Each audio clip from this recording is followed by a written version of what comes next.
Hi everyone, Alexandra Jarrett, Jupiter Returns here with your weekly astrology video for January the 27th to February, already the 2nd of 2020. And some really powerful energy this week, something that we can feel very much on a personal level. We've already moved into this energy actually over the weekend, particularly yesterday. So you may have felt this kind of this particular influence creeping up and creeping into your life already. So it's going to be very much present throughout the week. What I'm talking about, you may have heard other astrologers talk about this in a different way, but essentially we have Venus, which is the ruler of love, beauty, relationships, how we connect with other people. She's currently in the sign of Pisces, where she's exalted. She's considered to give her best expressions, her best influence in the sign. And what's happened is she's come up to meet with the planet Neptune. Neptune is one of the rulers of Pisces. So this is like a real combination of this very romantic, very idealistic kind of energy, which is often called, and you may have heard this referred to as the most romantic day of the year, the most romantic time of the year. That's because when we blend the imagination and the idealism and the glamour of Neptune and Pisces qualities in with Venus, then we do get this very kind of romantic view of other people. So one of the things that I want to mention straight away is that this particular interpretation, so if we take this conjunction, that's what we call two planets coming together. If we take this conjunction in isolation and we don't look at the rest of the picture, then yes, I could stand here and say, yeah, most romantic energy, we're all just going to feel loved up.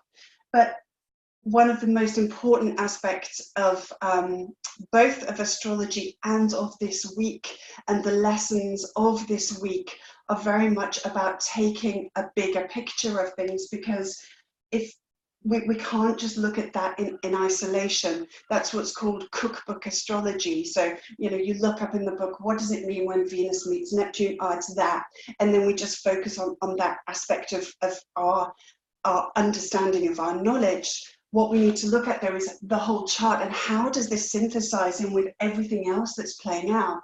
And what we find is the dominant feature of this week is actually the connection that both Venus and Neptune are making to Mars over here in Sagittarius. This is a very viscerally felt connection. This is called a square aspect, and it's an aspect of lacking in comfort. So it's a tense aspect. It's often described as, it's an irritating aspect.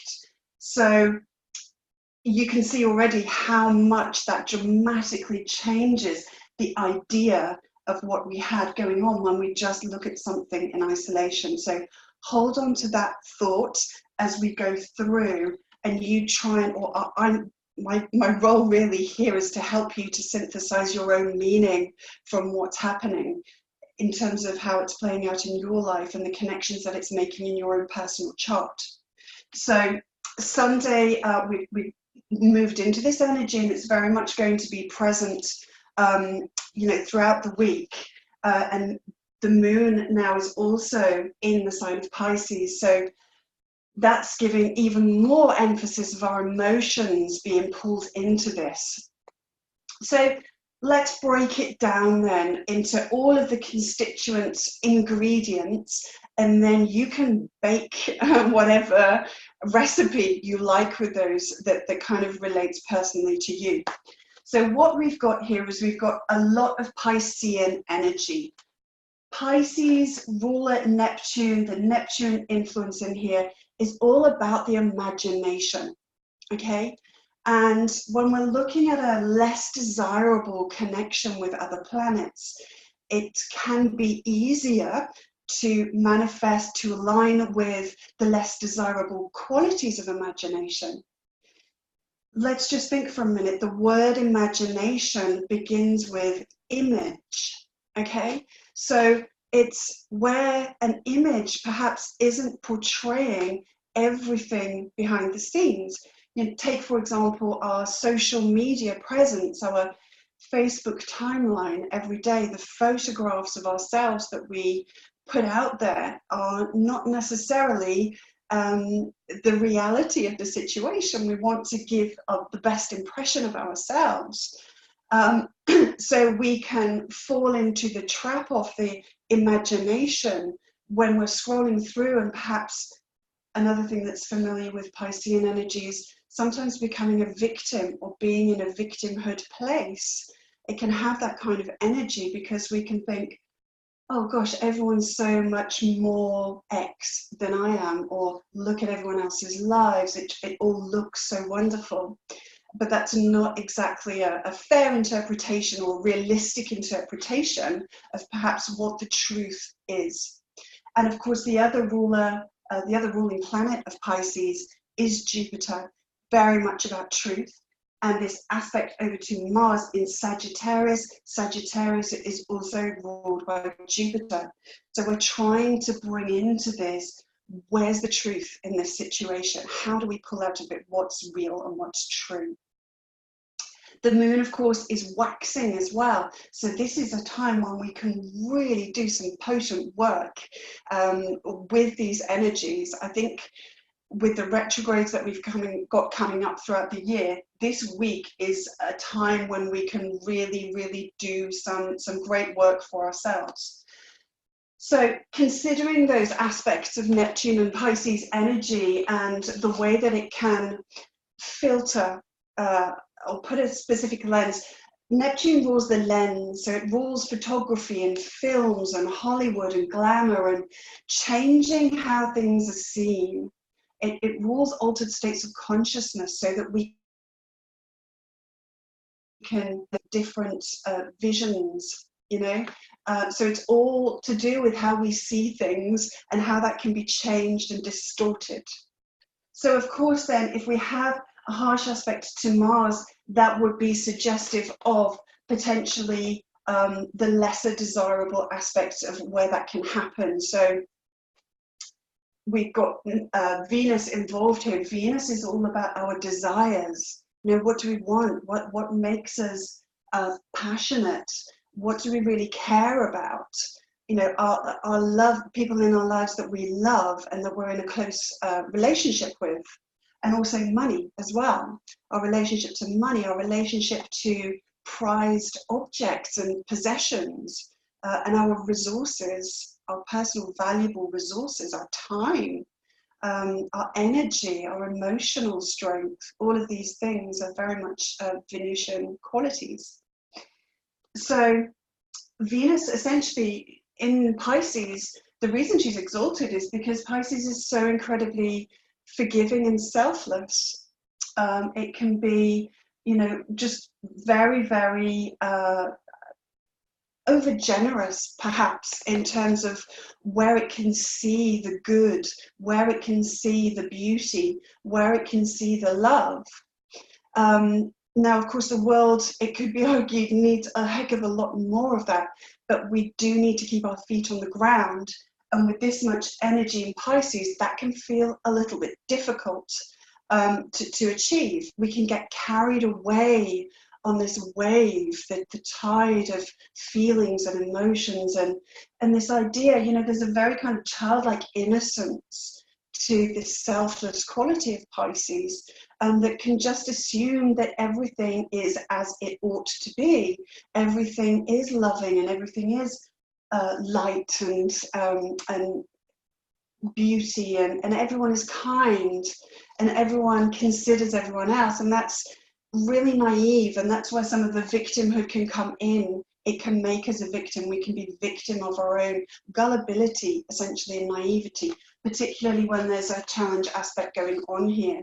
So Mars then is this kind of very primitive, we're talking very much about the lower chakras here, the very kind of animal nature of ourself. We have the lower chakras and then the upper chakras, and really everything has to process through the heart. The heart, Anahata chakra, is where the lower and upper chakras are connected. They're bridged together. Mars really isn't particularly interested in that. Mars belongs really down in the lower, in the base area, and it's very much fast. It's fast energy that doesn't want to stop and think. It doesn't want to engage the mind. It's not interested in what's going on up here. It's not interested in higher wisdom with the crown chakra. This is very much about, I want this, I'm going to get this, and that's it. Okay, so what it wants, that's it. So in the sign of Sagittarius, which is a fire sign, it can be very impulsive. It can be very restless energy. And one of the qualities here is a real desire to just be done with, because Mars really wants the separation, whereas Venus wants connection, Mars wants separation. Mars wants freedom, and never more so than in a freedom-loving sign like Sagittarius. Mars wants to go out there and get something. It wants to get what it wants. And in Sagittarius, that's very much freedom. It's very much adventure. It's very much something new and exciting. And it's very much about truth. So he's kind of, we imagine Mars has got this mission, and the mission is to just be free, to go out there into the open world and explore and have adventures. Well, this is really very much at odds with what Pisces Venus wants, which is this closer, deeper, more emotional and spiritual connection in a very kind of idealized and romantic sense. So we can see this cropping up in our relationships. We can see this in it's the kind of the battle of the sexes. It's the age-old thing of men wanting more freedom and women wanting more connection. And essentially what they both need to do with these signs being ruled by Jupiter is trust, is to build faith in each other and in the relationship, and the ability to just find some compromise and bring some higher wisdom into this situation so that everyone can get what they need. But I think perhaps that will come a little bit later once we're more acquainted with how this is specifically for you going to play out. So one of the things about Sagittarius with Mars being here is there's a very hopeful and optimistic quality to Sagittarius and to Jupiter, the ruler of Sagittarius. It's this, you can't really hold a Sagittarian down for very long. They have a very optimistic quality that just has this fundamental belief, and that's very much a Mars and Sagittarius thing in itself. It just has this fundamental belief that the future is going to be better. Everything will improve, everything will get better. And we all have Jupiter and Sagittarius in our chart somewhere. So in some aspect of our life, there's this irrepressible hope, which is a beautiful thing to have. However, we can come a cropper with this, particularly as you move into old age. Mars just kind of wants to be done with the old and just move on to the next thing, on to the next adventure. And so there can be a situation here where there can be a burning of bridges. It can be, oh, do you know what? This isn't meeting my idea, my dream. This isn't sort of fulfilling this most idealized desire of what I want in this area of my life, be it this job is not paying me enough and I'm worth so much more, or this relationship is not fulfilling me in the way that I'd like, or this house, I'm bored of living here, I don't find it attractive and homely anymore. Whatever it might be, Mars can just go, well, just forget about that, leave it behind, and let's go off on an adventure and find the next thing. I talk about Sagittarian energy because it loves long distance travel. And so there can be this real draw to just put some distance in, okay? So put some distance between you and this thing that's not really meeting these lofty ideals that you might have. And what can happen is we get to an age in life where it's like, you know what, I just see this pattern keep cropping up of, you know, the next relationship, oh, that's going to be the one that nails it. And the next job, that's it, that's the one. The next house we move to, the next holiday we have, the next.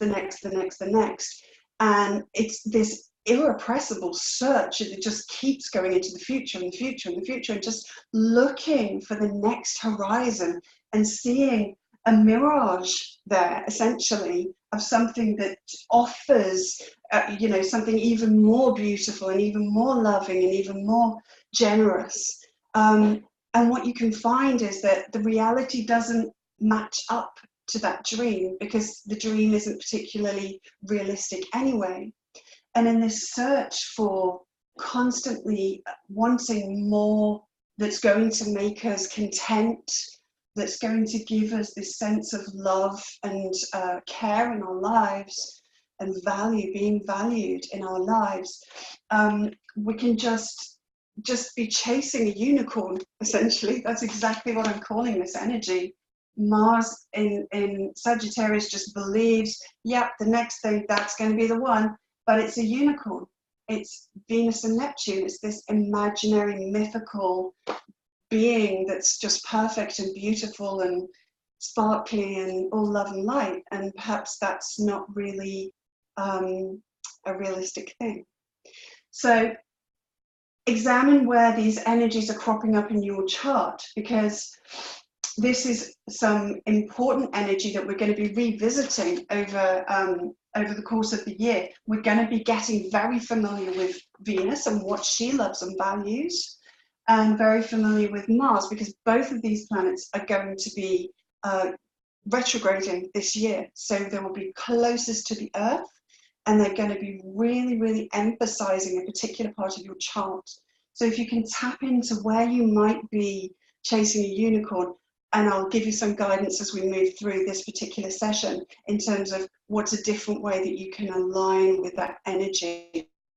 Okay, so the chase for love, the chase for value, the chase for worth, and what we can do about that, and where that has come from, where we need more freedom, where we need connection. The Neptune energy also rules where we're not particularly boundaried. Okay, this is a water sign. It's got the least boundaries. Because it creates so much connection. It's the oneness of all is what we're talking about with Piscean energy, the interconnectedness of all souls on the planet.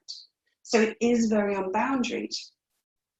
And so Neptune rules immunity, and the vulnerability, therefore, that is inherent when we come into contact with a lot of people. And of course, we have this coronavirus situation.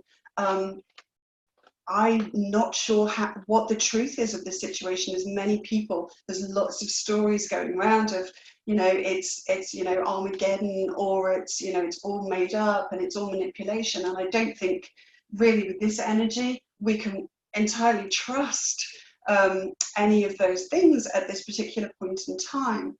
But the message I'm trying to get through with using that as an example is how our openness, how this kind of this childlike innocence, the world's a wonderful place when we're in touch with everything possible, actually leaves us very vulnerable to picking up things that perhaps that aren't good for us. And your physical immunity, in actual fact, under this kind of energy is weakened. You know, Mars attacks. It's not just the old film. Mars is the warrior. Mars attacks. So he's attacking our immune system at this time. And you can consider that both literally and metaphorically. You know, where is your energy under attack? Where is your space? Your peace, your harmony, your sense of love, all of these things. Where are you a little bit too open and unbounded right now? And that's not keeping yourself safe. That's leaving yourself open to become a victim. So we'll watch for how this story progresses. The other thing that comes to mind with Venus very much being about our resources, again, the vulnerability that we have as a world when we have all of these shared resources. You know, each country tends to add its own individual thing into the pot. And we've, as the world has become this smaller, more interconnected space, then we understand the importance of when something like this is happening in China, how that affects us very personally. We also have a situation where we have the largest swarm of locusts in Africa at the moment. How might that affect us here in the West, for example, if that's a country where we rely on food importation from? So this sense of connection and our reliability that we've created in our current society on being interconnected, flights, you know, travel, that leaves us open. So these are the two different sides of the, you know, and the openness of Jupiter, Sagittarius, and long distance travel. That's what it wants more of. But yeah, Mars there is saying that's something that can actually work against us rather than for us. So just watch out for those things and try and see if you can distill the meaning down. So that's very much the energy for today. Tuesday, I think, might be quite a more potent, or we might feel it that little bit more, because the moon will be conjunct these energies. So have a conversation with the moon. This will be beautiful in the evening sky, actually. If you go outside around sunset, you'll see this beautiful crescent moon. We've had the Aquarius new moon very recently, so it should be a beautiful, slim crescent, exactly conjunct Venus. You'll be able to see this in the evening sky. Really, really beautiful energy to connect with. And speak to her about your relationship with love and with worth and with value and with connection. And this will help as we move further through the year. On Wednesday, then, the moon will finish up this journey, heightening the emotions around this Pisces energy, moving into Aries. So this is Mars rules territory. So this again might just tune us in more to the Mars side of things. You know, I'm done with this, forget this, I want separation, I want to walk away from something, I want to move on to the next thing. It's that kind of energy. It's very rash and very impulsive. And the moon's first connection when she moves into Aries at the moment is with Chiron. So there could be a real temptation here, or real impulse in actual fact, to act from our woundedness, act from the collection of all of the rejection and abandonment that has gone before, and project it into this situation. You know, Pisces is often projection. You know, it's that lens again. You know, so just having some awareness about, actually, is that fair? Is that specific to this situation? Or am I coming from a place that's the sum total of everything that I feel in terms of woundedness? And in terms of feeling rejected or unlovable or not as good as everybody else. Okay, so just always this week, just come back to the truth. What's the truth? I might not be able to see clearly what the truth is this week, because Neptune is making things fuzzy, it's making them foggy, it's making them distorted. So just hold that space for yourself and for others. On Thursday, then, the moon's journey through Aries continues, and she will then start to form a challenge aspect to Jupiter.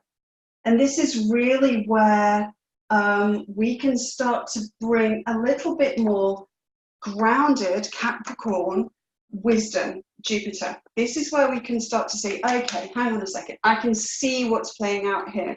I can see how my emotions are being manipulated by X. This is where we can start to do some work, and the moon, intense aspect to Jupiter, really might push you to do that in some way.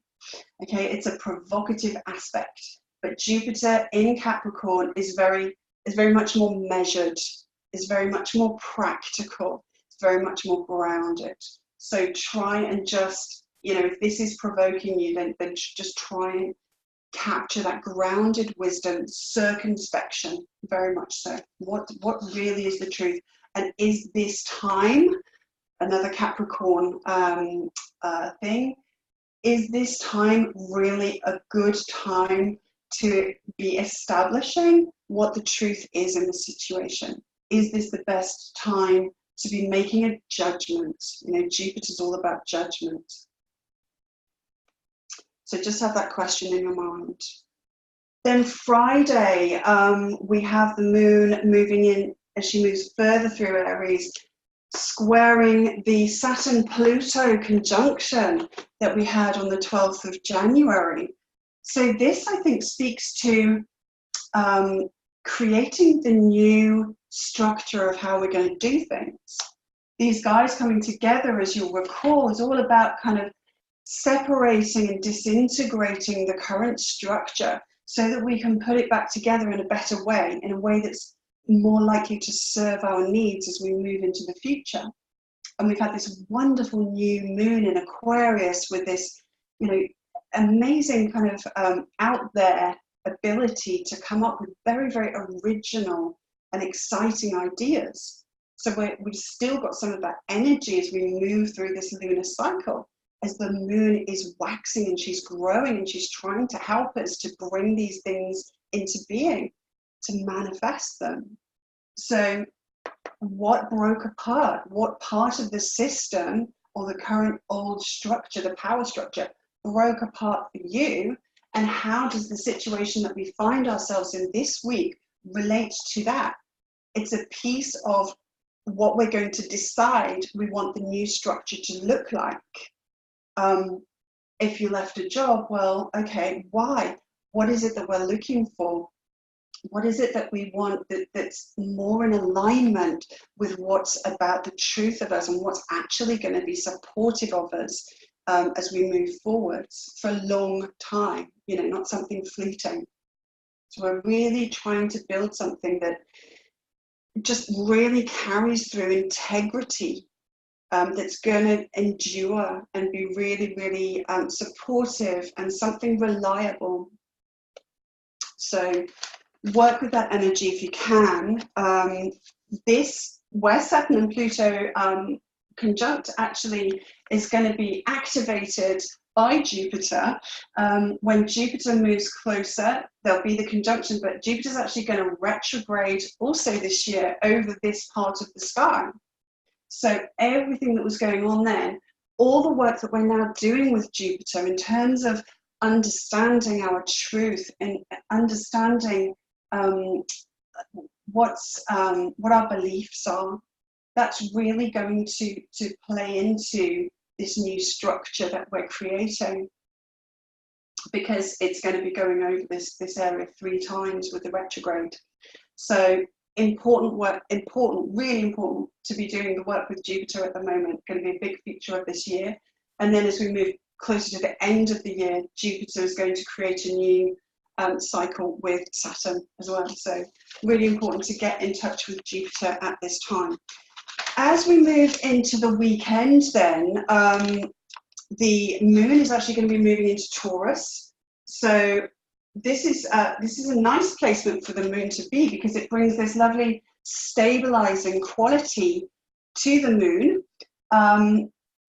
However, the first thing that she's going to meet is Uranus, which is destabilizing, essentially. It wants to shake things up and make changes happen. And also, it's going to create the first quarter square aspect that we have over to the sun. So this is the phase of the lunar cycle where we are halfway between the new moon and the full moon. So it's this pause in the middle, and it's really stimulating.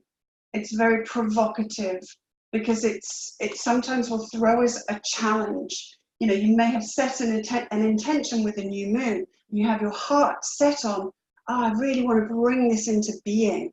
This is the manifestation part of the lunar cycle because the moon is waxing.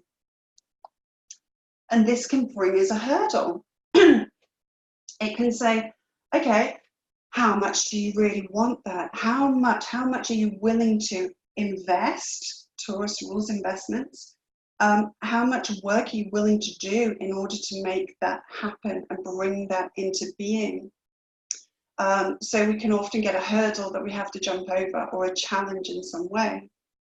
This, of course, is Venus-ruled territory. So that's interesting too, that we have the moon moving through Mars territory with Aries and then Venus territory with Taurus. So we're having these Venus-Mars signatures repeated right throughout this whole week.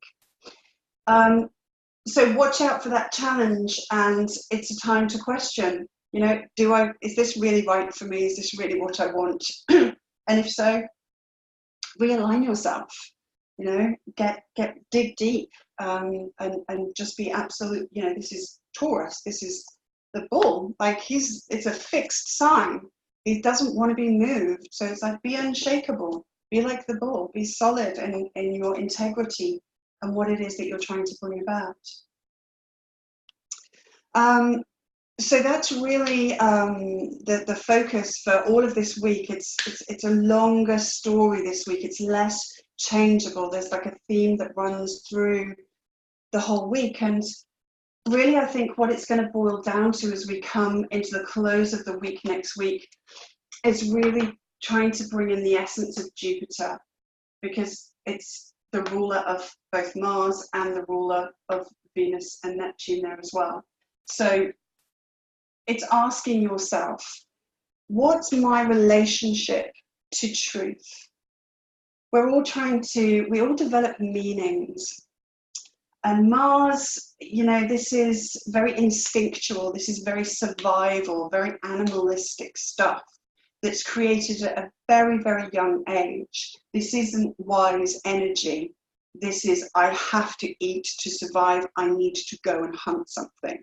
This is, our species will not survive unless I procreate. So I need to go and procreate with something.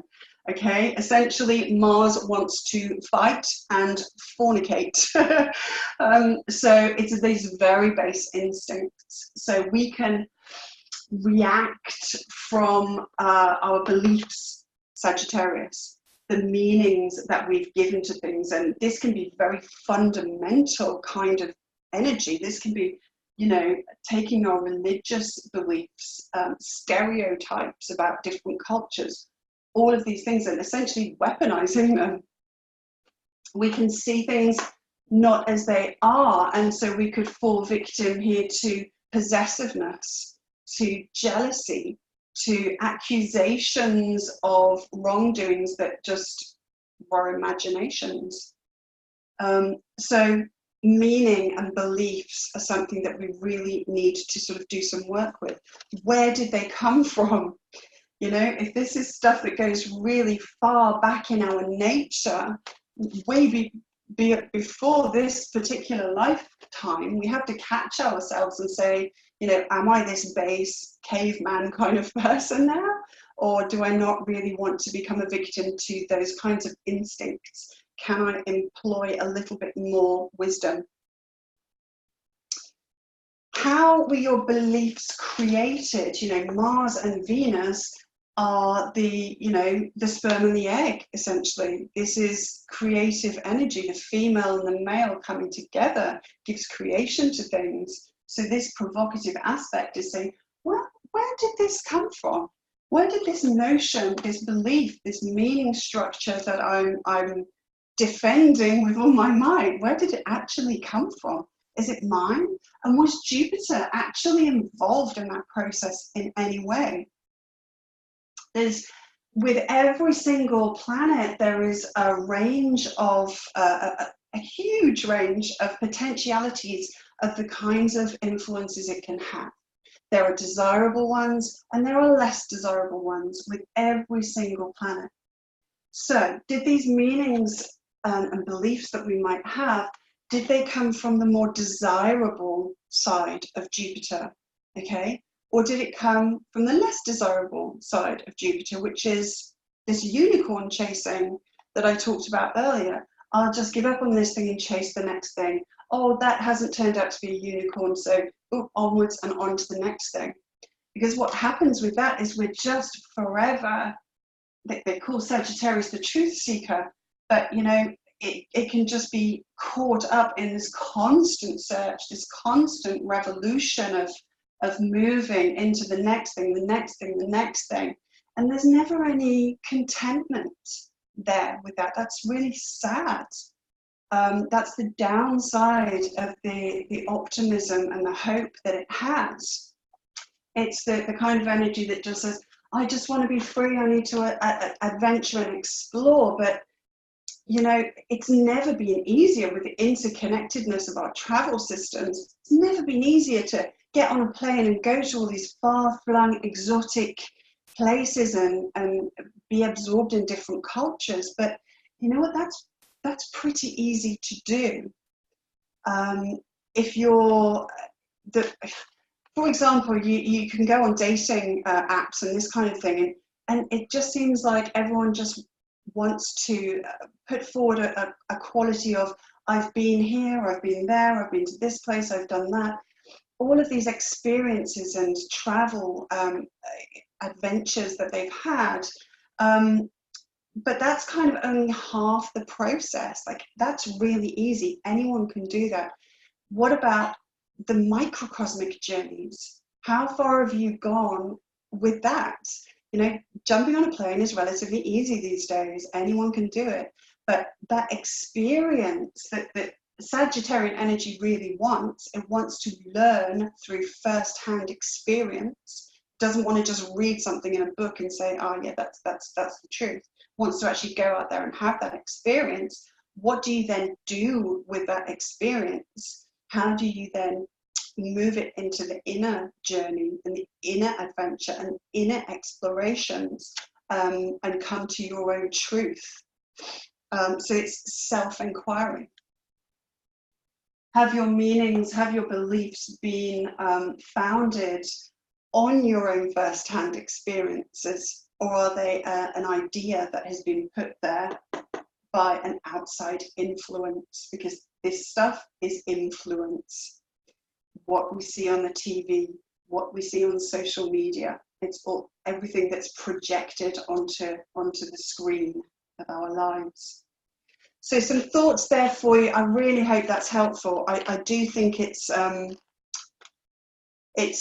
really, really crucial week, actually, in terms of our journey with these energies, and these three planets, Venus, Mars and Jupiter, all retrograding this year. So we're going to have a lot of time to get comfortable with this. So hope that's been helpful, and thank you to all of those who regularly watch and give me feedback and comments, and have subscribed to my new YouTube channel. I really appreciate the support. It's very, very important to me that astrology is something that is given back. I do feel like this has been taken from us. There's so much wisdom, there's so much empowerment when we learn astrology, and that's very much an important part of how I see my role, as being able to enable other people to access that. So every bit of the connection that you make with me in terms of encouraging that process, of helping to spread that, is facilitating that too. So thank you very much.